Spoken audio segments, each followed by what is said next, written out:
आखिर बाज के पैरों के पंजों में ऐसा क्या खास होता है जो भारी से भारी जानवर को भी आकाश में इतनी ऊंचाइयों तक लेकर जा सकते हैं? और आखिर बाज अपनी चोंच से अपने ही पंखों को क्यों उखाड़ने लगता है? तो चलिए जानते हैं बाज से जुड़ी कुछ खास बातों के बारे में। सबसे पहले हम बात करेंगे इनके जीवन चक्र की। इस प्रक्रिया में सबसे पहले नर और मादा का मिलन होता है और इनका यह मिलन कुछ मिनटों का होता है।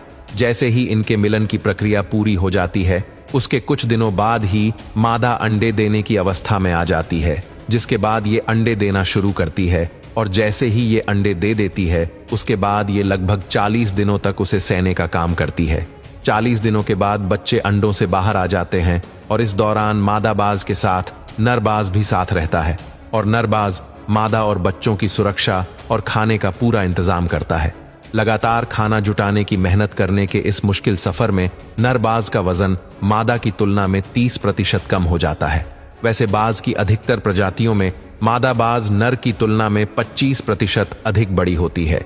इस तरह ये बच्चे 3 महीनों तक अपने घोंसलों में माता पिता के साथ रहते हैं।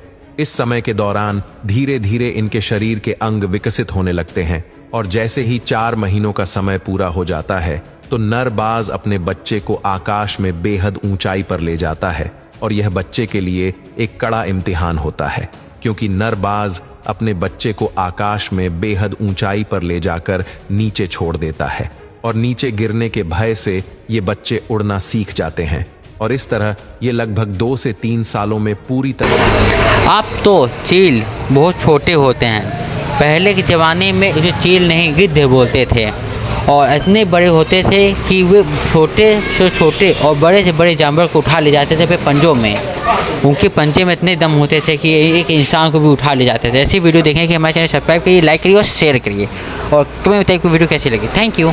पहुंचते पहुंचते यह चोंच इतनी अधिक मुड़ चुकी होती है कि बाज इस चोंच से शिकार नहीं कर पाता।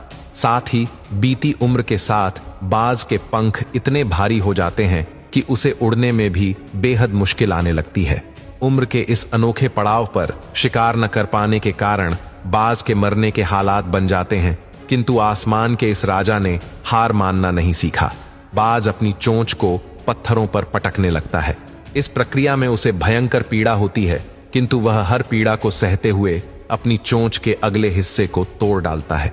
बाज का यह बलिदान उसका जीवन बचा लेता है और उसकी चोंच नए सिरे से बढ़ती हुई फिर से बाज को शिकार करने योग्य बना देती है। किंतु